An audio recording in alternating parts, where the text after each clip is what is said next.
Diyos marhay na aldaw sa indugabos mga tugang, ini ang paghurok-hurok sa tataramon. Sa ikalimang Misa Aguinaldo, pinapagirumdum kita kan Ebanghelyo manunungod sa sarong bulawan na regalo, na mayong iba kundi si Kristo. Sa pagbareta kan Anghel kay Birhen Maria, ang misteryo kan pagkanitaw kan Dios na utob. Si Jesus sarong bulawan, mahalagang regalo, ninulit na daisa na kita pinapaugmakan regalong ini, kundi ini nagtatao sa to nin kaligtasan. Kaya putuntan sa tong mga sadiri, paano ko pinapahalagahan ang regalong ini sa sakong buhay? Mga tugang, makanood lugod kita kay Birhen Maria. Pakatapos na madagog niya ang marhay na bareta, si Maria nagtaram, uya ang surugoon kan kagurangnan, mautob lugod sa ko, susog sa saimong itinaram.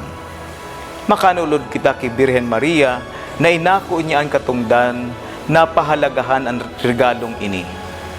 Hagadon talugod ang inspirasyon nagikan kay Maria na maging bukas sa pag-ako kan pinakadakulang regalo na iyo si Jesus. Itinao sa to kan mahal na Diyos si Kristo bilang sarong regalo, maging maimbudlugod kita na atamanon si Jesus sa gabos na aldaw kan sa tong pagkabuhay. Linigan ang sa tuyang puso asin akoon ang kagurangnan. Hanapon taman ang regalong ini sa puso kan lambang saro, sa gabos niya tong relasyon sa satong mga kapamilya, mga tugang, urog na sa mga duka asin sa mga nangangaipo. Hapoton taman ang satong mga sadiri, paano niya to pinapahalagahan ang regalong ini na mayong iba si Jesus na kagurangnan sa sakong buhay. Paano man niya to pinapahalagahan ang regalong ini sa satong kapwa.